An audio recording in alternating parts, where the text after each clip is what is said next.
Okay, yeah, 13. Moving on from our work on attentional styles, we're now going to look briefly at some emotional control work, much of which follows on directly from Year 12 and AS and your work around arousal then. So this should very much be a recap. You'll all remember arousal is the readiness to perform, the body's readiness. For an activity, something that's coming up, and we know that this can be a positive or a negative.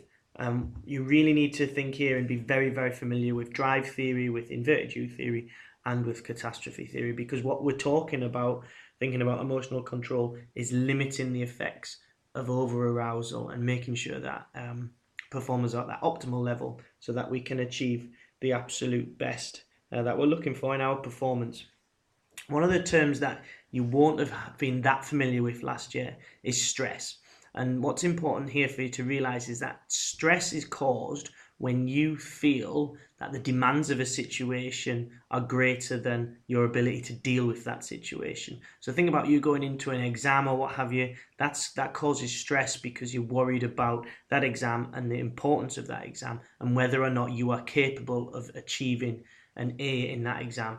Yeah, so your own individual perception that there's an imbalance between what the task demands and what you've got the ability to deliver. So basically, if you think something's too hard for you, that's called a stressor.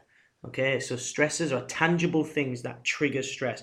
Think about that. If you had to take a penalty in football, that's a stressor. The term is the trigger that stimulates you to become stressed, and that's called a stressor. So it's something that you can actually see, something you can attribute to that stress being caused. Stress is a negative emotion attached to arousal, as is anxiety. Anxiety is a negative emotional state, like it says on the screen, due to over arousal. So anxiety, arousal, stress, these terms are all interlinked and used fluently together. But what you need to be aware of with anxiety specifically, just in the same way as arousal, is there's the idea that there is cognitive and somatic anxiety. Now, you should know what those terms mean because you know that from AS and arousal. Cognitive being thought, the mind, thinking, and that anxiety. So in this term, cognitive anxiety be concerned with worry and apprehension, whereas somatic anxiety is the physical component. And just in the same as arousal, you'd be looking for an increase in blood pressure, heart rate, sweaty palms, that kind of thing.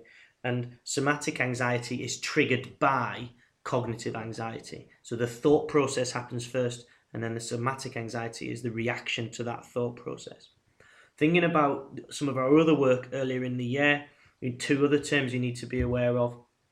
Sorry, just move past that. Two other that you need to be aware of is state and trait anxiety. Think about our personality. State is in a specific area. Trait is a constant, enduring, and that's exactly the same thing. We had state and trait aggression as well. Exactly the same thing. Whether you are anxious only in particular situations or whether your level of anxiety is a constant, something that happens, you're just generally quite an anxious, nervous person. Now, this area, anxiety, and its link to arousal and over-arousal is what Hannon was particularly interested in when he proposed his theory around the zone of optimal functioning. And you'll have heard that term a lot, I'm sure, being in the zone. And what we're going to do in lesson is look closely at this theory and also the theory of peak flow, which was put forward by the guy who none of us can say his second name, but I can tell you his first name was Mike. So I'm not even going to try and pronounce that. Basically, Hannon's zone, which is what's on the screen in front of you, is very, very similar to the inverted U theory in that it gives a level of arousal ranging from low to high, low being here, high being up here, and it gives a kind of best performance.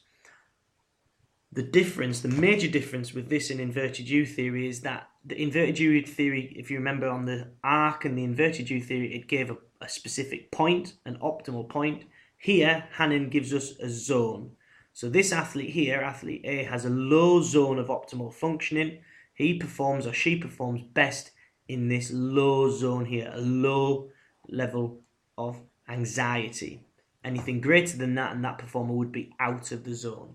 Athlete B here has a moderate zone of optimal functioning. The I stands for individual, and below that, he or she is out of the zone. Above that, he or she is out of the zone. But in this middle area here, that performer's in the zone. And just here, athlete C, who's got a high IZOF, they perform best at highest level of anxiety and that highest level of arousal. So if you think about when we had the inverted U theory, we talked about how different performers, their optimal point is different. Hannon's done exactly the same here, just by giving it a zone rather than a point. It gives us a little bit more area to be in that zone rather than one specific point. That's something for you to be aware of. The major difference, of course, other than just the point and the zones, is that this theory links specifically to anxiety as opposed to just arousal. When I see you in lesson this week, we'll talk in detail about this. We'll talk about peak flow, and we'll also talk about anxiety management, how we can manage our feelings, our thoughts, our emotions before a game. If page 261 and 262 in your textbook will be very key in terms of your note taking, your ability to, your knowledge around how, as a coach, we can, our sports psychologist, we can get someone to an optimal point of performance. We can facilitate that peak flow, that zone, and we can remove any over arousal or anxiety. Hope that's helped with some basics ahead of lesson. When I see you this week, we'll go into some detailed stuff.